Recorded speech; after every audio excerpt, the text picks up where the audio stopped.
వాడు ఆయన వాటిని వారు మనిషిని బంధించి బబులను తీసుకెళ్ళాడు.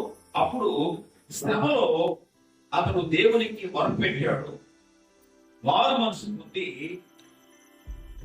అక్కడ జరిగింది చూడండి. తను తాను బహుగా తగ్గుతున్నాడు. నాకంటే ఏమిటాడు గొప్ప వేరే కదా అనే స్థితిలో ఉండేటువంటి వాడు తను తాను తగ్గించుకున్నాడు. తర్వాత ప్రతిమానుకున్నాడు, దేవుణ్ణి మొరపెట్టాడు. ఈ 15 ఈ వచనాలు చాలా ప్రాముఖ్యమైనటువంటి వచనాలు, 12-13 వచనాలు. అప్పుడు గుర్తించిన తర్వాత ఈయన దేవుడు అని తెలుసుకున్నాడు. మారు మనసు అనేది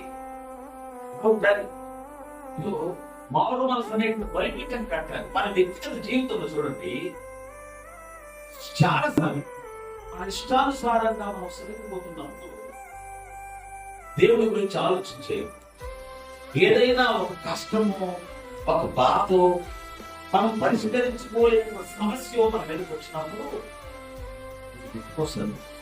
గుర్తుకొచ్చి దేవుడు నాకేం చేయట్లేదా, ఏనా నన్ను పట్టుకోవట్లేదా అందరూ అడుగుతున్నారా, నువ్వు ఉద్దేశించిన దేవుడు, నువ్వు ఆరాధన చేసిన దేవుడు, నువ్వు గుడికి వెళ్ళే దేవుడు ఎందుకు జ్యోతి చేసుకుంటాడు? ఇంకా తెలుసు కానీ అంతకంటే ఏంటి గట్టిగా నాకు వాళ్ళ గురించి మాట్లాడేవాడు. కానీ నీ భక్తి నీ అర్థం సంస్కృతమైనటువంటి వాడు ఒకవేళ నీ అక్షరంగా ఆయన మౌనంగా ఉన్నాడు అంటే నీకు నిర్లక్ష్యం చేసినట్టు కదా అర్థం. మనం మారు మనసు మంది ప్రార్థన చేస్తుంటాం. దాని అర్థం ఏంటంటే మనం చేసిన దేవుడు విన్నట్టుగానే ఉంటాడు.